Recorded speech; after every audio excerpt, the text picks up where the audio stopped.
Alright, let's go way back in time to the Stone Age, a time when wealth wasn't about money or gold. If you had sharp tools, good shelter, and access to resources like water and food, you were set. Wealth in the Stone Age wasn't about owning things, it was about staying alive. If you could hunt and gather enough food or make strong tools, you were one step ahead of the competition. Now fast forward to the Bronze Age, around 3300 BC. People discovered the power of bronze, and suddenly wealth became tied to metalworking. The wealthiest people had access to bronze, which was used to make tools and weapons in places like Mesopotamia. Whoever controlled the bronze supply controlled the wealth, and that meant power. Now we're in the Iron Age, where people shifted from bronze to the stronger and more abundant metal, iron. Iron changed everything. If you had iron weapons and tools, you could defend your land, farm more efficiently, and trade more easily. It gave you an edge in almost everything. In places like Europe, the Celts became wealthy by mastering ironworking. They created strong iron swords for battle and iron plows to boost farming. Iron made wealth grow in ways bronze never could.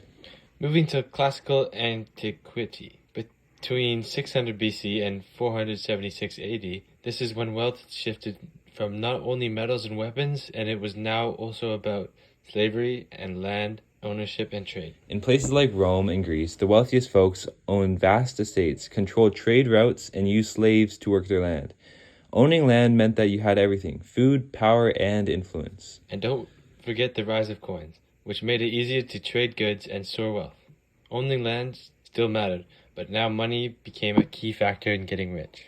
Next, the medieval period. From the 5th century to the 15th century, wealth was again tied to land, but now it was part of the feudal system. The king would grant large tracts of land to the nobles. These nobles would then give the land to the knights in exchange for service.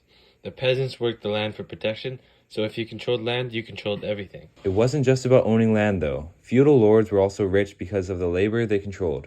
Peasants worked for them in exchange for protection. It was a system that kept wealth and power in the hands of a few. Now, the Renaissance. From 14th to 17th century, wealth was now about banking, trade, and art. The Medici family in Florence were some of the wealthiest people around. They made their fortune through banking. But what set them apart was how they used their money.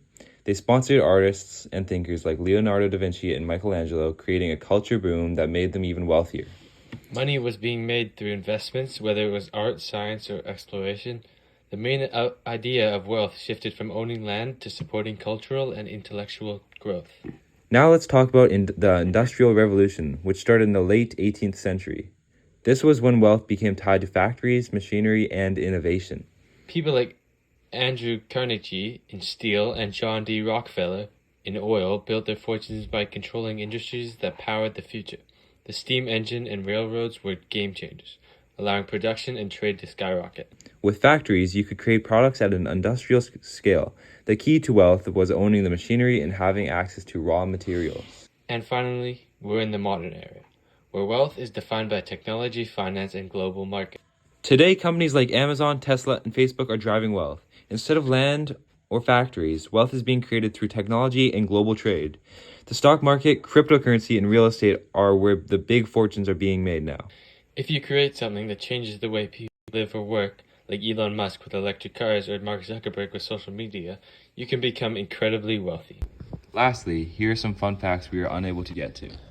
First, Mansa Musa, the king of Mali in the 12th century, was estimated to have a net worth of over $400 billion. This money was acquired through the salt and gold trade as his empire controlled many mines and trade routes. The next fact is the largest coin ever found were the Rise stones on Yap Island, an island in Micronesia. The largest of these stones was 12 feet tall and over 8,000 pounds. Interestingly, the first banknotes were created in China around the 7th century. These notes were often called flying money, and we still have surviving bills. To end off, the color purple represents royalty, and the origin of this comes from ancient Rome, where the dye for it could only be derived from a rare sea snail. It took thousands of snails to dye a single tunic. So as we've seen, the definition of wealth has changed a lot over time. It's gone from having the best tools for survival to controlling industries and creating new technologies.